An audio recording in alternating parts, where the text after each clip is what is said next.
এই প্রশ্ন ফাঁস কাণ্ড, এই কাণ্ড নিয়ে বিভিন্ন পত্রপত্রিকায় আমরা দেখতে পাচ্ছি, সামাজিক যোগাযোগ মাধ্যমেও দেখতে পাচ্ছি যে এরকম খবর আসছে যারা প্রশ্ন ফাঁসের সঙ্গে জড়িত তাদের তো আইনের আয়তায় আনা হয়েছে এবং তারা বিচারে সোপর্দ হয়েছে।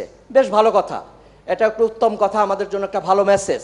কিন্তু যারা এই প্রশ্ন ফাঁসের যারা বেনিফিশিয়ারি, যারা এই প্রশ্ন ফাঁসের মধ্য দিয়ে যারা ভালো ছাত্র না কিন্তু তারা আজকে বিসিএস অফিসার হয়েছেন, যারা এরকম প্রশ্ন ফাঁসের সুযোগ নিয়ে যারা আজকে বড় বড় পদে প্রশাসন ক্যাডার থেকে বিভিন্ন মাধ্যমে যারা আজকে বসে আছেন, এরা যদি বিচারে সোপর্দ হয়, এরা যদি অপরাধ করে থাকে প্রশ্ন ফাঁস করে, তাহলে যারা প্রশ্ন ফাঁসের বেনিফিশিয়ারি হিসেবে যারা ওটা নিয়ে যারা পাশ করলো, যারা বড় বড় পদে বসে আছে, তারা আইনের সোপর্দ হবে না কেন?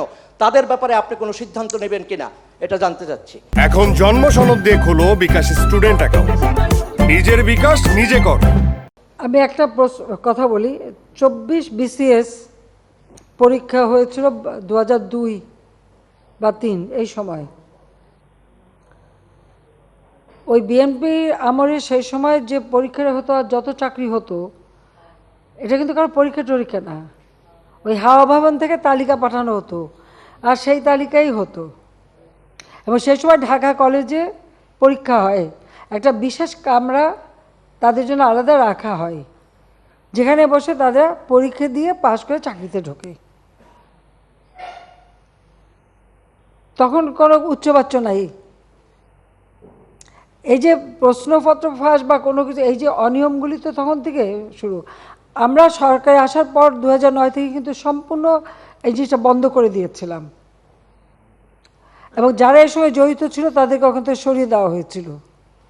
2018-র পরে এই যে কোটা আন্দোলন এইসব কিছু হবার পর এই গ্রুপটা আবার কী করে যেন এখানে জায়গা করে ফেলে, যেটা এখন ধরা পড়েছে।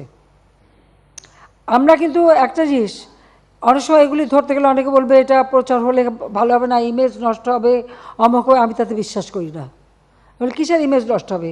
অন্যায় বা অবিচার যেটা করবে তাকে আমি ধরবই, তাতে আমার উপরে যত মানে ইমেজ হোক কী হোক এটা আমি পড়া করবো না।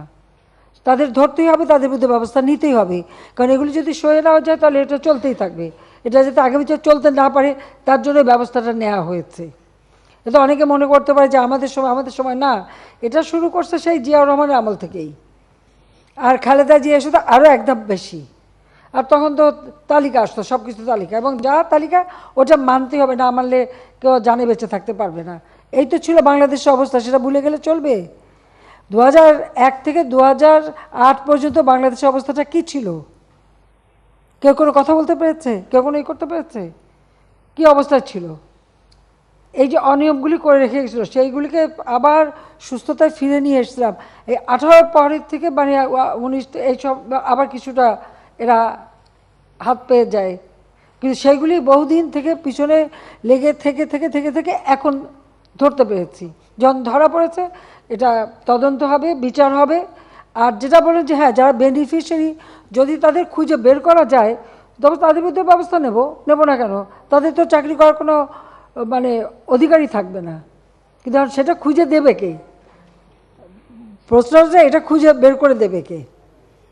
যদি ওরা বলতে পারে যে অমুকের কাছে বিক্রি করছিলাম, তখন প্রমাণ করতে পারলে সেটা দেখা যাবে। তা আমিও সেটা বিশ্বাস করি যে এর বেনিফিশিয়ারি যারা তাদেরকে ধরা উচিত, তাহলে আর ভবিষ্যতে কেউ করবে না। কারণ ঘুষ যে দেবে আর ঘুষ যে নেবে উভয়ই হচ্ছে অপরাধী, উভয় অপরাধী, এটা মাথায় রাখতে হবে। তো প্রশ্নপত্র যারা ফাঁস করে আর যারা সেই প্রশ্নপত্র ক্রয় করে দুজনই অপরাধী, এতে কোনো সন্দেহ নাই। কিন্তু খুঁজে বেরটা করবে কি? সাংবাদিকরা যদি চেষ্টা করে বের করে দেয়, ব্যবস্থা নেওয়া যাবে।